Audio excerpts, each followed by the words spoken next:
Hello students, welcome to you in your physics class. मैं आपका physics teacher Pradeep Sharma. कक्षा 12 की क्लास में बेटा हम लोग जो पढ़ रहे हैं वो है चुंबक के बारे में, चुंबकत्व के बारे में पढ़ चुके हैं।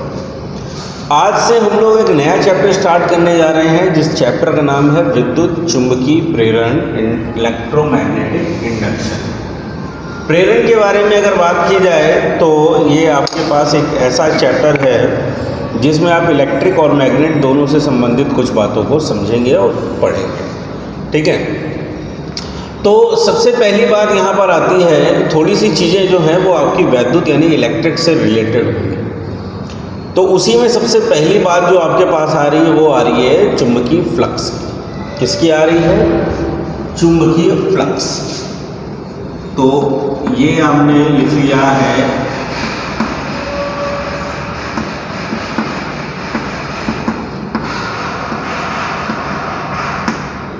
चुंबकीय फ्लक्स के बारे में, मैग्नेटिक फ्लक्स के बारे में।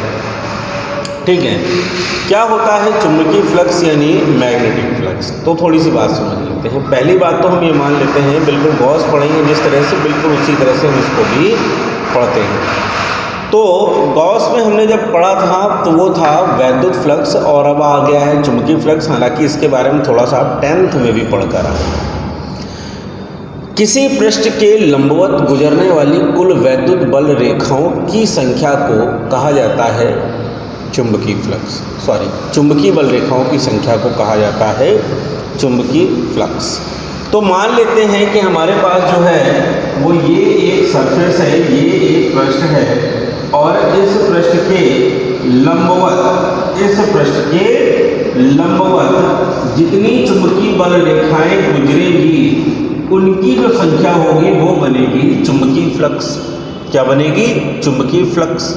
ठीक, तो अगर कहा जाएगा इस पृष्ठ से गुजरने वाला कुल फ्लक्स कितना है, तो हम बताएंगे ना इस पृष्ठ का क्षेत्रफल और कुल वैद्युत बल रेखाओं की संख्या।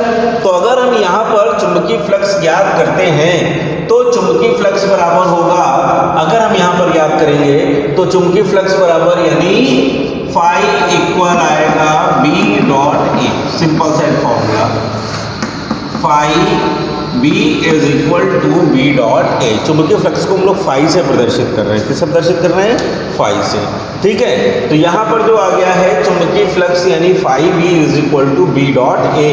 बस एक कंडीशन हो गई हमारी कि जो भी वैद्युत बल रेखाएं हैं वो इस तल से कितने डिग्री का कोण बनाए हो? 90 डिग्री का। यानी इस तल से कितने डिग्री कोण बनाए हो? यानी इसके सरफेस से। या हम कह सकते हैं कि क्षेत्रफल के अनुदिश गुजरने वाली कुल वैद्युत बल रेखाओं की संख्या को हम कहेंगे चुंबकीय फ्लक्स। अब मान लो एक कंडीशन ऐसी आ जाए जिसमें ये जो वैद्युत बल रेखाएं हैं वो इसके लंबवत अक्ष से थीटा डिग्री का कोण बनाकर जाए। ठीक है, लंबवत अक्ष से थीटा डिग्री का कोण बनाकर जाए। ठीक, तो अब क्या करेंगे? तो देखो जरा ध्यान से, यदि वैद्युत बल रेखाएं, ठीक है,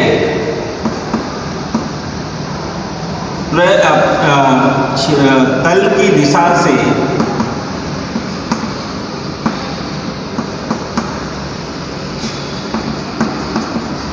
थीटा कोण बनाकर जाती हैं, तब अब कहानी समझने वाली आई है कि हमें ये जो है वो मान लो इस दिशा में जाता हुआ दिखाई दे रहा है वैद्युत क्षेत्र। एक्चुअल में अब इस वैद्युत क्षेत्र को कहाँ होना चाहिए? तल के लंबवत। अगर ये तल से थीटा डिग्री का एंगल बना रहा है तो इसका मतलब है इसके दो कंपोनेंट होंगे। पहला कंपोनेंट आपका मिलेगा इस डायरेक्शन में जिसे आप कहेंगे dx, और दूसरा मिलेगा इस डायरेक्शन में जिसे आप कहेंगे dy। ये हो गया इसका क्षैतिज घटक यानी जिसे कहेंगे b cos थीटा, और ये हो गया ऊर्ध्वाधर घटक जिसे कहेंगे b sin थीटा। ठीक है, तो यहाँ पर हमें इस चुंबकीय क्षेत्र के दो घटक मिलते हैं। अब अगर हम फिर से परिभाषा को समझें तो हम बता सकते हैं कि किसी पृष्ठ के तल के लंबवत गुजरने वाली कुल वैद्युत बल रेखाओं की संख्या को ही हम चुंबकीय फ्लक्स बना सकते हैं। तो यहाँ पर अगर ये चुंबकीय क्षेत्र है तो इसके लिए गुजरने वाली बल रेखाएं कितनी हैं? b cos theta. अर्थात अगर चुंबकीय बल रेखाएं तल से थीटा डिग्री का कोण बनाती हैं तो अंतर यानी चेंज किस में आएगा? केवल चुंबकीय बल रेखाओं में आएगा। और चुंबकीय बल रेखाओं के लिए जो मान आपको दिया गया है वो है b cos थीटा। अर्थात तब आप यहीं पर फाई b लिख सकते हैं, phi b equal b cos theta into a। थोड़ा और सही से लिखेंगे तो फाई b इक्वल लिख सकते हैं b dot a dot cos theta. अगर इसे आप वेक्टर रूप में लिखना चाहते हैं तो ध्यान से देखो, इसी को आप वेक्टर रूप में भी लिख सकते हैं। वेक्टर रूप में होगा vector phi b equal vector b dot vector a। यानी ये जो है वो क्या है? अदिश गुणन है। क्या है ये? अदिश गुणन है। बात समझ में आ गई कि नहीं आई? फटाफट इसको अगर कहीं पर फॉर्मूला लिखना है तो कॉपी करो, फिर आगे बढ़े हम लोग। लिख लिया, समझ लिया, पढ़ा फ्लक्स के बारे में। तो चुंबकीय फ्लक्स की बात हम करते हैं यहाँ पर, तो हमने निकाला है। सबसे पहले बात करते हैं मात्रक। किसका मात्रक पढ़ने जा रहे हैं? चुंबकीय फ्लक्स, ठीक है। का फॉर्मूला हमने जो पढ़ा है वो phi b equal b dot a आया है। cos थीटा आप ले सकते हैं अगर जरूरत है तो। नंबर फर्स्ट इसमें हम ज्ञात करने जा रहे हैं मात्रक। क्या होगा इसका मात्रक? तो फाई b बराबर, अगर हम बात करते हैं तो अगर ध्यान से देखो b जो है वो क्या है? b जो है वो है आपका चुंबकीय बल रेखाओं या चुंबकीय क्षेत्र का मान। इसका एक मात्रक होता है वेबर पर मीटर स्क्वायर और इनटू में क्या आएगा? Metre square. खत्म हो गया। तो फाई b का जो एक मात्रक बन गया है वो बन गया है वेबर। क्या बन गया है? वेबर, ठीक है। फिर अथवा करके अगर हम यहीं पर इसका दूसरा मात्रक निकालना चाहते हैं तो फाई b इक्वल b का मात्रक होता है न्यूटन बटे एम्पियर इंटू मीटर और इंटू में क्या आ जाएगा? Metre square. तो इसका जो दूसरा मात्रक होगा वो होगा न्यूटन इंटू मीटर, ठीक है, प्रति एम्पियर। बात समझ में आ गई? तो इसके वैसे हम एक जनरल मात्रक पढ़ते हैं और इसका जो जनरल मात्रक होता है वो हमें दे रहा है, ये होता है कितना होता है? 10 वेबर या फिर न्यूटन मीटर प्रति एम्पियर। एक बात आपको बता दें कि सीजीएस में भी इसका एक मात्रक पाया जाता है और सीजीएस में जो इसका मात्रक होता है वो होता है मैक्सवेल। क्या होता है? मैक्सवेल।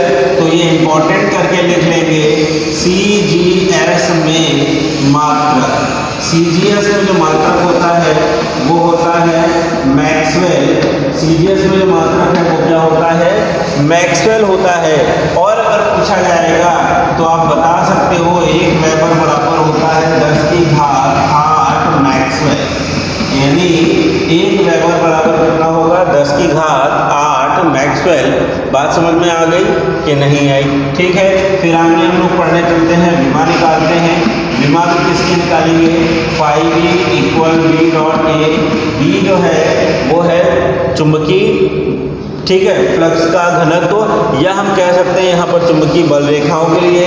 तो इसका जो फॉर्मूला होगा, इसका जो मात्रक होगा वो होगा न्यूटन बटे एम्पियर इंटू मीटर और एक का क्या होगा?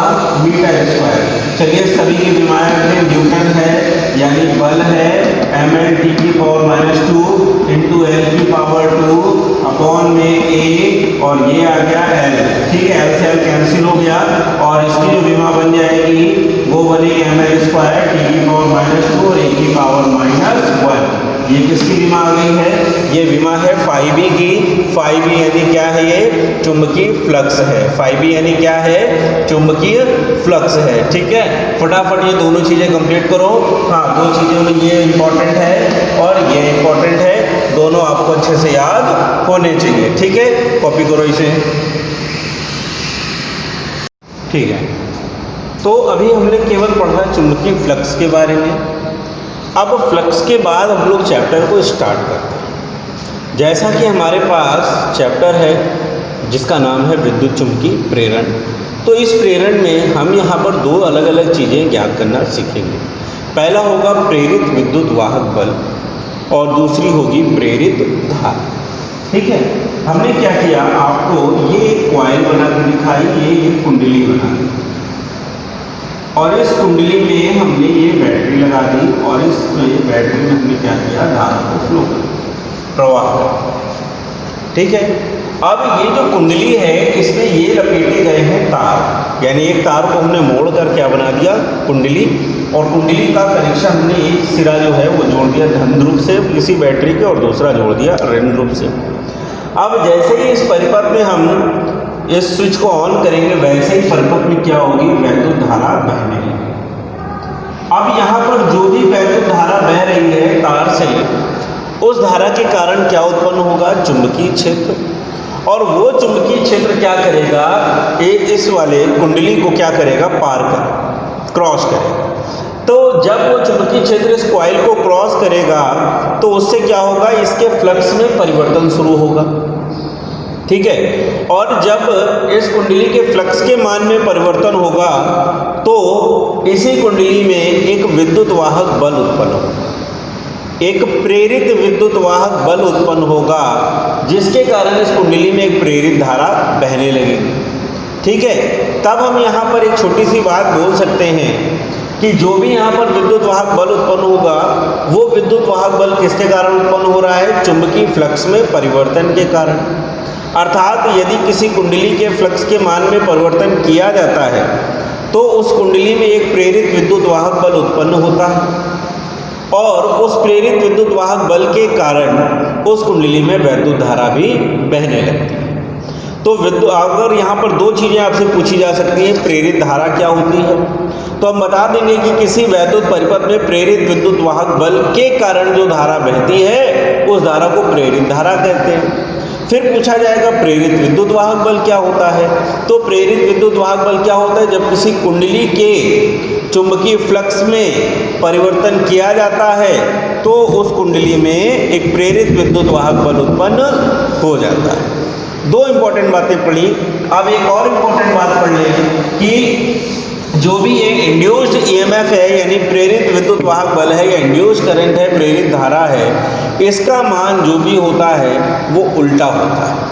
इसका मान जो भी होता है वो उल्टा होता है, यानी परिपथ में बहने वाली धारा के विपरीत दिशा में ये धारा बहने लगती है, तब इस धारा को हम लोग कहते हैं प्रेरित धारा। क्लियर हुआ, समझ में आया? ठीक है, अब हम एक और पुरानी बात है, फैराडे के विद्युत चुंबकीय प्रेरण के नियमों को समझेंगे। तो फैराडे के विद्युत चुंबकीय प्रेरण के जो नियम थे वो दो थे, यानी फैराडे के विद्युत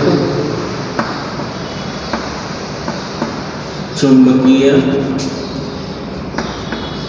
प्रेरण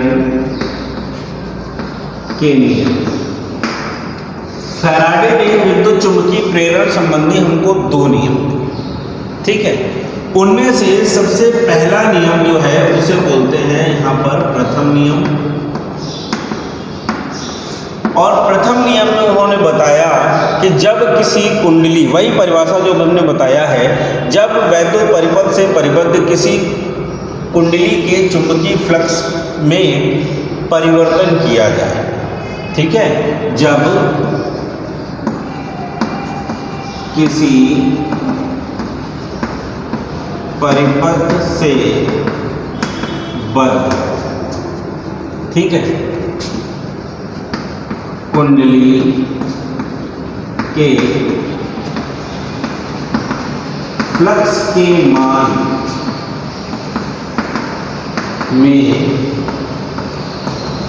परिवर्तन किया जाता है तो उस कुंडली में एक प्रेरित विद्युत वाहक बल उत्पन्न हो जाता है।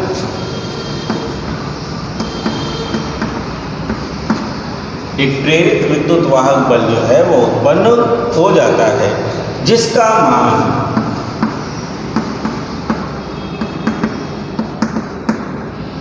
ठीक है कुंडली के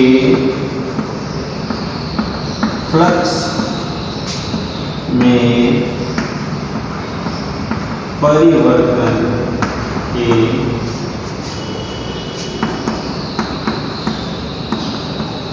ऋणात्मक दर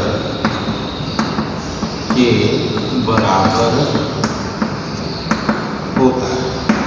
ठीक है, ये बहुत ध्यान से देखना है कि कुंडली के फ्लक्स में परिवर्तन की ऋणात्मक दर के बराबर होता है। अब मान लिया कि हमारे पास एक कुंडली है जिसका प्रारंभ में जो चुंबकीय फ्लक्स है वो φ1 है, और जब ये थोड़ी डेल्टा t समय तक घूम जाती है तो इसमें जो भी फ्लक्स बनता है वो φ2 बनता है। तब अगर हम बात करते हैं इस कुंडली में उत्पन्न विद्युत वाहक बल, तो विद्युत वाहक बल जो होगा वो E होगा, और यहाँ पर जो आएगा ऋणात्मक दर है यानी माइनस का φ2 माइनस φ1 अपॉन में डेल्टा t, जिसे आप लिख सकते हैं माइनस का delta phi upon delta t। ठीक, एक छोटी सी बात, यदि कुंडली में फेरों की संख्या कैपिटल N हो, तो अगर कुंडली में कैपिटल N फेरे होंगे तो विद्युत वाहक बल उतना ही ज़्यादा होगा, यानी माइनस का N delta phi upon delta t। क्या निकाल रहे हैं? विद्युत वाहक बल एक पोटेंशियल है, तो इसका जो भी मात्रक आएगा वो क्या आएगा? वोल्ट। क्या आएगा? वोल्ट। ठीक है, बात समझ में आ रही है कि नहीं आ रही है? आफ्टर दैट हमारे पास होता है द्वितीय नियम। मैं छोटा सा शॉर्ट में यहाँ बता दे रहा हूँ। तो जो द्वितीय नियम होता है वो बिल्कुल सिंपल सा होता है, जिसे लेंज का नियम भी कहते हैं। इसी को लेंज का नियम भी कहते हैं। ठीक है, क्या है द्वितीय नियम या लेंज का नियम? सिंपल सी कहानी कि यदि किसी कुंडली में जो भी प्रेरित वाहक विद्युत वाहक बल या प्रेरित धारा उत्पन्न हो रही, यानी किसी वैद्युत परिपथ में उत्पन्न होने वाला प्रेरित विद्युत वाहक बल या प्रेरित धारा सदैव उस कारण का विरोध करते हैं जिससे वो उत्पन्न हो। यानी अगर कुंडली में कोई धारा जो है वो क्लॉकवाइज बह रही है तो प्रेरित धारा एंटी क्लॉकवाइज। बात समझ में आ गई? यानी कुंडली में अगर कोई धारा एंटी क्लॉकवाइज है तो प्रेरित धारा कैसी होगी? क्लॉकवाइज, यानी हमेशा अपोजिट होगी। तो क्या लिखेंगे? परिपथ में उत्पन्न प्रेरित विद्युत वाहक बल या प्रेरित धारा सदैव उस कारण का विरोध करती है जिससे वह स्वयं उत्पन्न हो रही। ठीक है, याद रखना इन दो नियमों पर ही अब हम लोग चैप्टर को आगे बढ़ाने जा रहे हैं। दोनों बहुत सिंपल सी नियम है, बहुत साधारण नियम है, और आपको इसी तरह से साधारणतया पढ़ना है। इसे कॉपी कर दो, फिर आगे बढ़ते हैं। ठीक है, कॉपी हो गया? चलो, अब चूंकि हमने अभी प्राप्त कर लिया है प्रेरित विद्युत वाहक बल, तो अब हम एक काम करते हैं कि प्रेरित धारा और प्रेरित आवेश की भी गणना कर लें।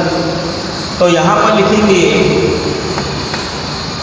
प्रेरित विद्युत वाहक बल कॉमा प्रेरित धारा तथा प्रेरित आवेश। समझ आ गई बात? तो सबसे पहले हम याद करते हैं प्रेरित विद्युत वाहक बल। प्रेरित विद्युत वाहक बल। मान लेते हैं कि जब हमारे पास कोई कुंडली है और उस कुंडली में कैपिटल N तार के फेरे हैं, तब इसमें जो फ्लक्स परिवर्तन की दर है वो delta phi by delta T है।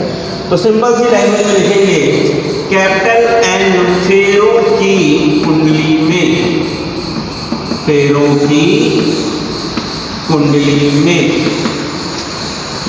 फ्लक्स परिवर्तन delta phi by delta T है, तब उत्पन्न विद्युत वाहक बल, तब यहाँ पर जो विद्युत वाहक बल उत्पन्न होगा वो होगा माइनस का N delta phi by delta T. ये क्या है? विभव है, वोल्टेज। अब अगली बात करते हैं, यदि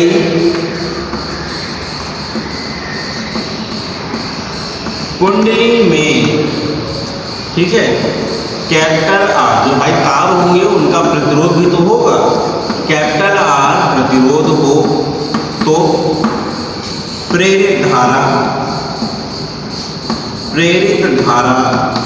बराबर प्रेरित विद्युत वाहक बल बटे, ठीक है, क्या आएगा? प्रतिरोध I बराबर V बाई R होता है, तो प्रेरित धारा I बराबर E बाई क्या आएगा? R। अब हालांकि E का मान जो है वो है माइनस का delta phi by delta T और इंटू में क्या आ गया? R। यानी I इक्वल जो फॉर्मूला आया माइनस का N by R into delta phi by delta T. ठीक है, दो बातें हो गई। अब तीसरी बात यहाँ पर प्राप्त कर लें, प्रेरित धारा के बाद आता है प्रेरित आवेश।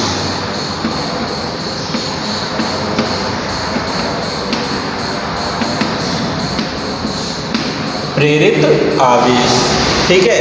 तो मान लेते हैं कि अगर ये जो प्रेरित धारा है वो उस परिपथ में या उस कुंडली में डेल्टा टी समय तक बहती है, तो लिखेंगे यदि प्रेरित धारा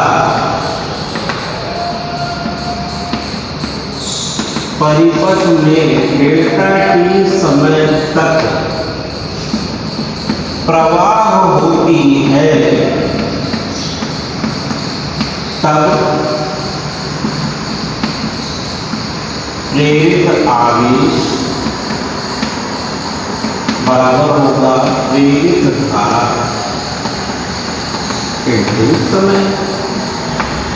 प्रेरित आवेश यानी Q इज इक्वल टू जो प्रेरित धारा होगी वो आई और समय क्या आ गया डेल्टा टी। आई की वैल्यू निकाली है E by R into delta T, एक फॉर्मूला,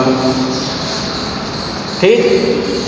या करके Q इक्वल E की वैल्यू है minus N delta phi by R into delta T और इंटू में आ गया डेल्टा टी, खत्म हो गया।